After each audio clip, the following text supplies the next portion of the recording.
if I'm elected Prime Minister of this country on November the 8th, I will bring the chief executives of government departments together and give them a very simple message. Your mission is to facilitate the development of a more successful, prosperous nation, not to stand in the way of those who seek to create that prosperity.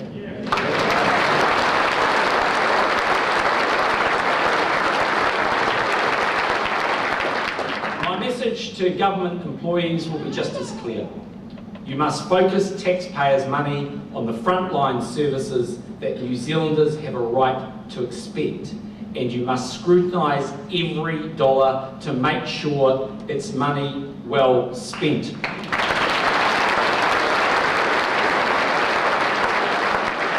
Labour has been a fair-weather government in rosy economic times. Labour is used to being awash with cash and being able to waste your money. Well, as we found out on Monday, the surpluses are now all gone. It's time for a national government that will get the most out of every single dollar.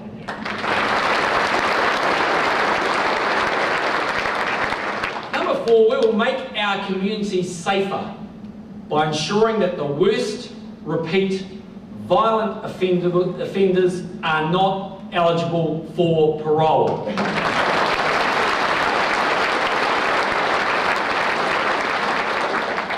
This week in an editorial in the New Zealand Herald, they suggested that National won't follow through on this policy.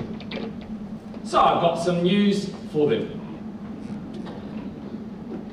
I am 100% committed to this policy, and I personally will see that it is delivered.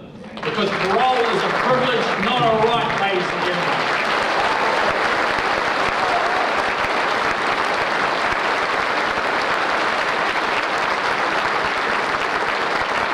So some people are going to say that's not fair on criminals. That's what they're going to say, it's not fair on criminals. Well, on that question of law and order, I'm prepared to take a side. And that's the side of law-abiding New Zealanders who've had to put up with escalating violent crime for too long. I'm determined to get on top of it, and we will.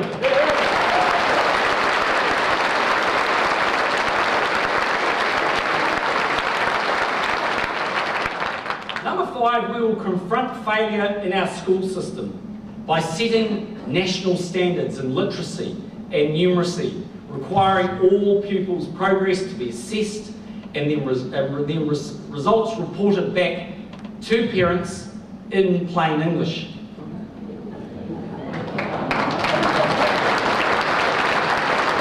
I met with a school principal the other day here in Auckland, and she takes kids from a wide catchment across Auckland. 52 schools, she told me, 52 schools. She said you should see the range in reports that she sees on those children. Some New Zealand parents are not being told the truth with the report that they receive home. They can't help their children if they don't understand that they're slipping behind. We're not doing them a service. We're not helping the future of New Zealand. It's wrong, and we're going to change it.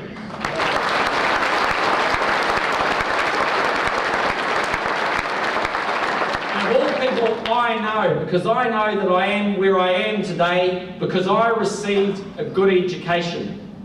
And today, 1 in 5 New Zealand children are leaving school without the qualifications or the skills they need to succeed. 1 in 5. Those kids are New Zealand's future.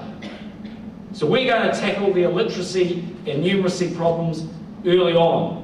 We're going to make sure that their parents know how their child is doing. We're going to make sure that teachers work with struggling children to get them up to standard, because we, ladies and gentlemen, are going to put the rungs on the ladder of opportunity firmly back in place so kids from disadvantaged backgrounds can get ahead in this country.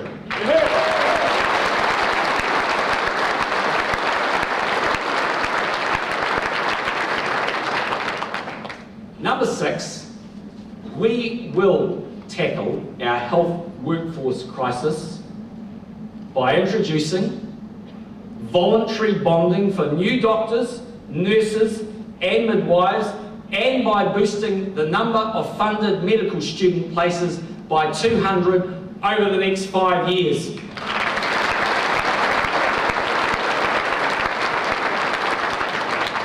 Health professionals are leaving this country in droves.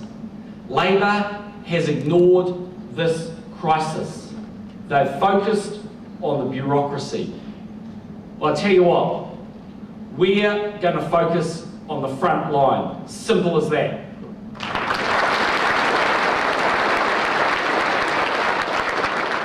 Number 7, we are going to give families financial certainty by continuing all working for families payments at current levels, by keeping 20 hours early childhood education, and by keeping caps on doctors' fees. And that's important. It's important because mums and dads do some of the hardest work in the world. I salute the families who juggle so many pressures, who turn up in their thousands to school sports, who help look after other kids, who do the very best they can to raise the children they have. They deserve our backing. My government will support them, it will back them, and actually it will trust them to make their own choices about what's best for their child.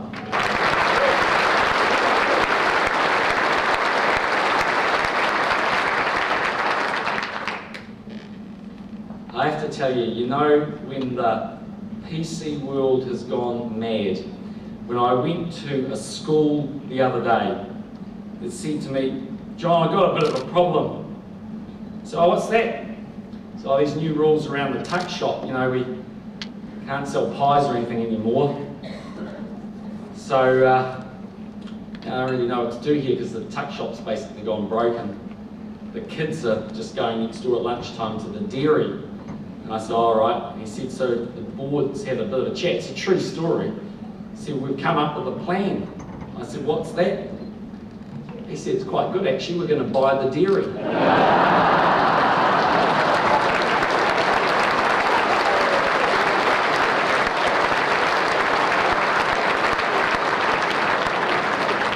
Number 8 on the card, we're going to give seniors financial certainty by keeping the age of eligibility of New Zealand superannuation at 65 and steadily increasing the amount of super paid each week as a result of our personal tax cuts.